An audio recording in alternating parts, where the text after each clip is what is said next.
Leo rising, this is your February 2024 astrology outlook.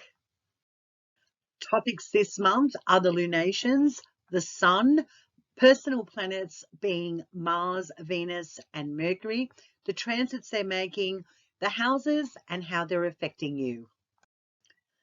Leo rising, there is a new moon occurring on February 9, and this is in Aquarius, your 7th house. Pluto's just ingressed into this house for a 20 plus years stay.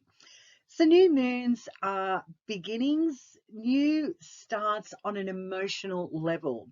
So you may start a new relationship, could be a partnership, a intimate connection, a new contract agreement, something that brings you and other into harmony. So when we have this emotional connection between you and a certain project or person, this feels exciting. It's ticking your emotional boxes. You feel inspired to begin something new in that seventh house. On February 24, there is a full moon, and this is occurring in Virgo, your second house. So second house topics are associated with your assets, resources, finances, self-worth, and self-value. So a full moon in Virgo is all about purification, detail, analysis, and communication. So this is where you could be really aware of what emotionally is fulfilling in regards to your values and beliefs, your personal resources. Do they need to be culled? Have you accumulated too much? Are you literally clearing out your possessions? Is there something here that is illuminated that you may be very aware is costly or pricey at the time of the 24th of February? But at the very least, it's a culmination point, an illumination for you to recognize what is working and what is not. And in that Virgo, purifying, clearing house is important in regards to you feeling grounded, stable, and secure. The sun, which is your ruling luminary, Leo rising, has been transiting in Aquarius, your 7th house, and continues to do so as we move into the month of February. So those 7th house topics are lit up here. This is where we have a lot of energy and a lot of attention drawn in regards to how we connect with other people, significant relationships and partnerships, even contracts, negotiations, and deals have possibly been lit up for you. And as we move into February, you may still be spending a lot of time in negotiating with friends, partners, significant relationships that are important to you. On the 18th of February, the sun is going to ingress into Pisces, your 8th house, for 4 weeks.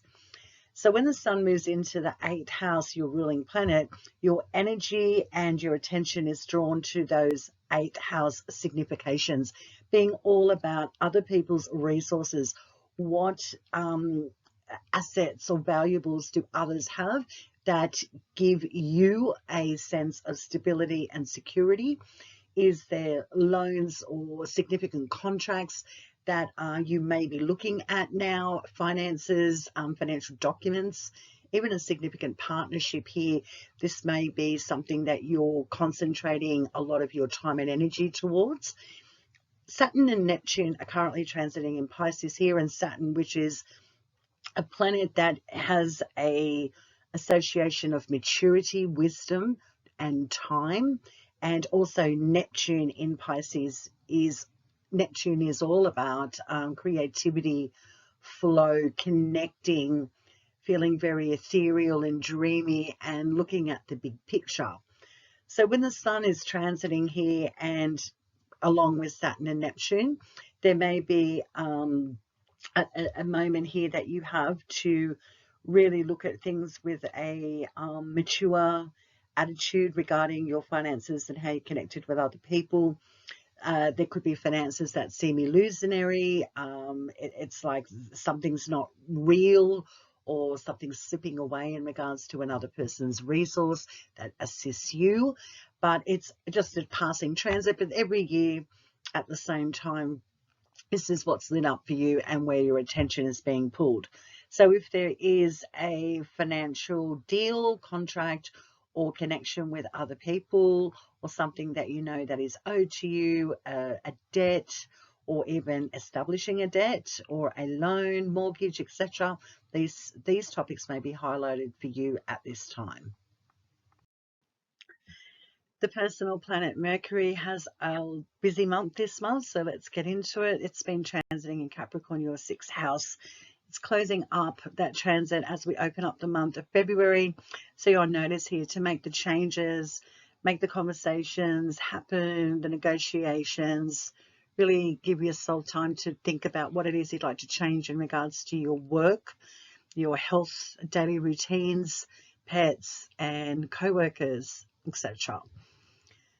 Mercury is making a move on the 5th and ingressing into a different sign. So different topics and subjects and people come into the forefront. What's on your mind, what you're thinking about a lot more than you have been for some time.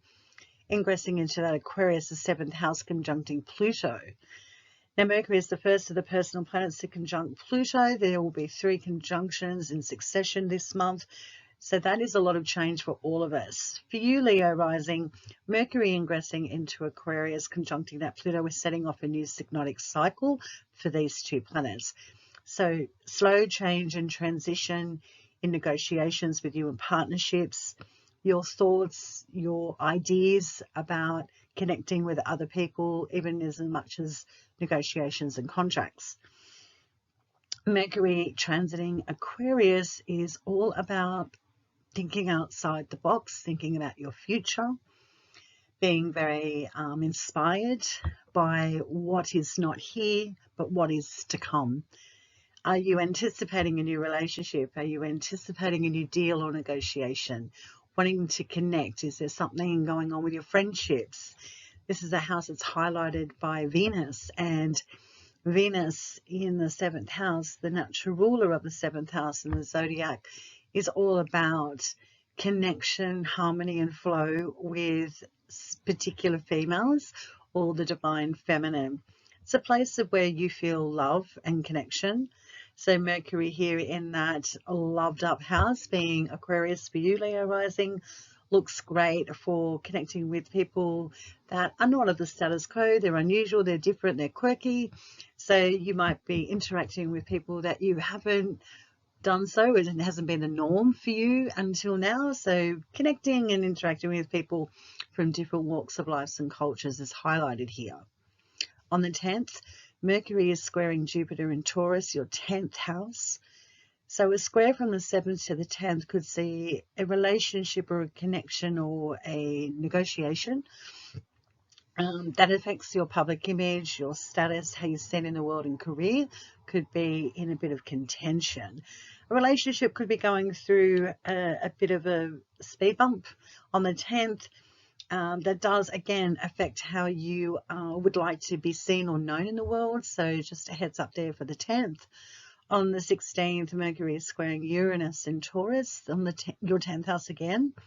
So only nearly a week later, we've got another square with Uranus in the 7th to that, Uranus in the 10th to that Mercury in the 7th. Out of the blue, communication regarding your work or career, something that you're known for, could be having a change. It could be abrupt, it could be great. But it is a square aspect, so it could be messing with your mind. Communication could be askew, things seem unclear, so take a breath here on the 16th. The 23rd, we see Mercury ingressing into a new sign, so now we're pulled into whole new topics again. As you've noticed through this report, Mercury is moving quite swiftly, which Mercury likes to do. So the ingress into Pisces, which is your 8th house, in Pisces, Mercury is in detriment. What does that mean? It simply means Mercury is not operating at full capacity. So when it's in the 8th house of other people's resources, assets, inheritance, tax, loans, debts, finances, resources that are valuable to you, I would look at the fine print before you sign anything. I would negotiate the hell of anything that seems like it's going to be part of your experience for a very long time. If things might be a little hazy, Mercury here is not operating in full capacity as far as mental dexterity and clarity. So you're on notice here when Mercury ingresses into Pisces to take a moment to think about what it is that is coming across the table that seems like an opportunity, seems that it's going to be valuable to you in the future. Please take a step back and really look at the details.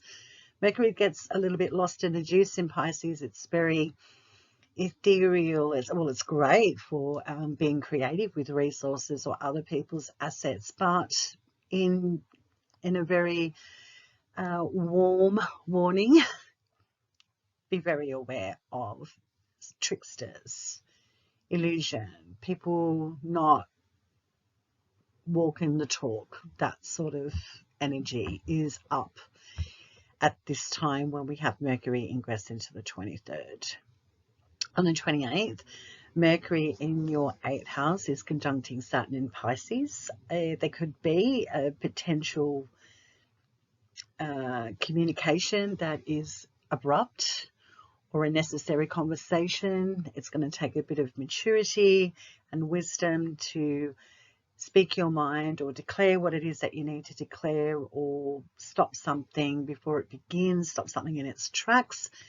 This is a moment on the 28th where there seems to be a little bit more clarity for Mercury.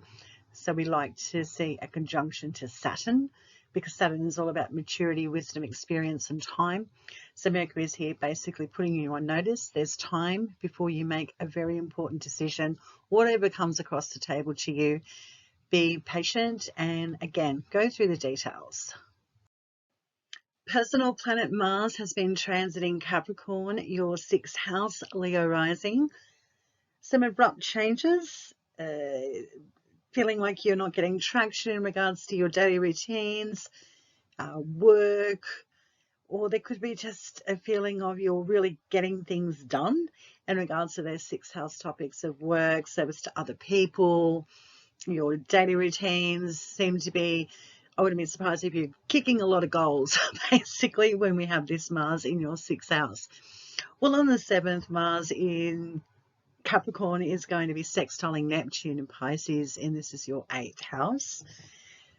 So there is a, when you have this aspect here, a sextile between Neptune and Mars, the dreams, the creativity that you're really anchored into regarding your everyday world, your daily routine, what you do that makes you feel stable, looks great for a creative breakthrough.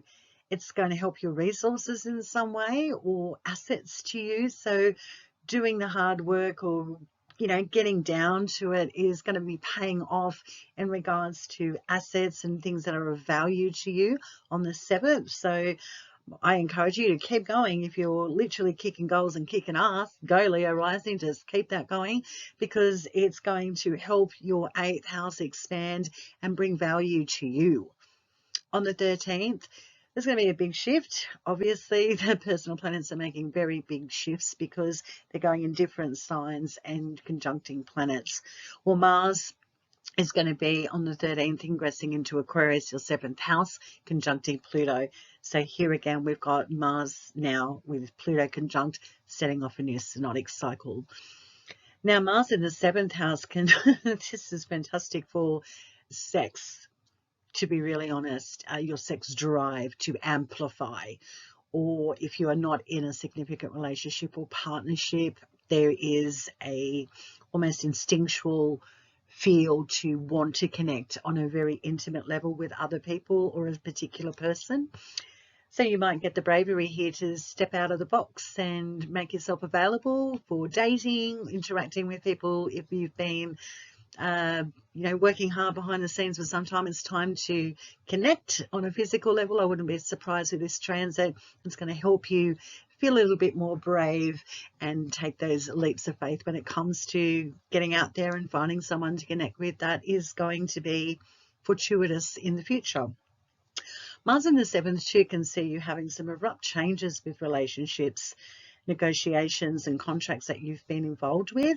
If you need to dissolve any of those subjects, this is where Mars can help you eliminate, and also can have you very driven at the same time begin new contracts and relationships and negotiations.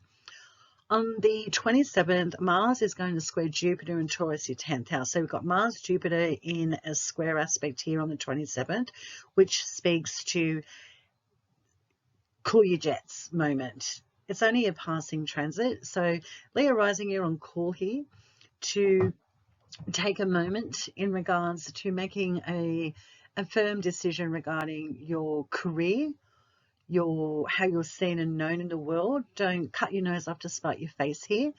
Also could be some abrupt conflicts regarding your 10th house. So forewarned is forearmed. So take a step back here on the 27th and don't let things overwhelm you regarding your work or career. If it's meant to be, it will be. Let things organically unfold as they should. Obviously stand your ground, but on this day, there could be a lot of feistiness. So just, take a deep breath here on the 27th, Leo rising. Onto our personal planet Venus. Who doesn't like talking about Venus, right? Leo rising. Venus is all about love, harmony, connection, unity, relationship, marriage, partnerships, friendships, self-worth, self-value, finances. This is such an abundant planet that brings us a lot of fortune and a lot of fantastic experiences with the universe as a whole and with other people.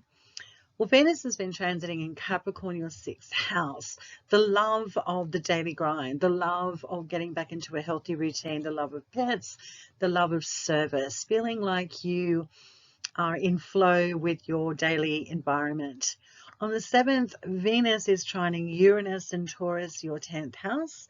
So this is a nice day for feeling as if you are getting recognition in a public space, known for your work, or your work is seen as quite valuable. This looks fantastic for a promotion or a level up in regards to your career. You might be establishing more friendships or relationships in your career. Wouldn't be surprised if this starts happening for you, which is always nicely arising. On the 13th, Venus is sextiling Neptune in Pisces, your 8th house. So this, again, on the 13th, this is beautiful for feeling in flow and creative regarding your 6th and your 8th house. So expanding that consciousness in regards to what you value, what's an asset to you.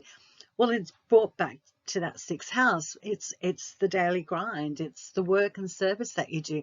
That gives you a sense of self-worth and value, and it's going to expand those 8th house topics of investments, financial returns, people investing in you, or connecting with people, or a significant partnership is highlighted here on the 13th. On the 16th, we see Venus leaving your 6th house and ingressing into Aquarius, your 7th house, conjuncting that Pluto, setting off a new synodic cycle between Venus and Pluto. Venus ingressing into Aquarius, the 7th house, as aforementioned. Venus, naturally rules the 7th house. It's where she finds it a very organic place to be. Connection, marriage, partnership, relationships. So Venus can have you having some real unusual connections with people, different cultures even. You might be connecting with different groups or societies. I wouldn't be surprised if there's a new group that you are going to be connecting with that feels in flow with you, feels like it's easy to unify. This is also fantastic for lucrative negotiations or contracts that come across the table to you to consider, partnerships and relationships, and even just date nights look great for harmony and connection. Could be a very exciting, sexy time when we have Venus ingressing into your 7th house. On the 22nd, we see Venus conjuncting Mars in Aquarius, your 7th house. So the two cosmic lovers coming together in a conjunction in your relationship house, no less. This is where we have a lot of sexual chemistry between you and other people. There's also a lot of rambunctiousness, so you could be feeling feisty and fired up in regards to relationships, or even contracts and negotiations could have you fired up. But there could be a nice balancing out here when we have this day on the 22nd between you and other people coming into harmony. On the 24th, we see Venus squaring Jupiter in Taurus, your 10th house. So as we've seen in earlier, it was in a really nice trine, and now we're into a square because Venus has moved into a different sign. So Venus squaring Jupiter, as an astrologer, I do not find this aspect, this transit, troublesome, simply because they're two benefic planets. The two benefics are Venus and Jupiter. These guys are the harbingers of fortune, unity, harmony, growth, expansion, and abundance. So when we have a square aspect from this, from the 7th to the 10th, it's a relationship or partnership, too juicy and too intimate, that's sweeping you away. Do you want to stay here? And is it affecting your relationship, how you're seen or known in the world? Is it possibly taking you away from your work? This, to me, this looks really like a really fun, difficult day. If you perceive it as difficult, which I don't, I just think that there's a career or a employment situation, something that you're known for in that square to the 7th could have you thinking about a significant connection or collaboration for the long term. That might be really, really fun, or could be a day where you are second guessing yourself. Cosmic Girl 101 signing off. I hope you have a blessed February 2024, and I will see you next month in March.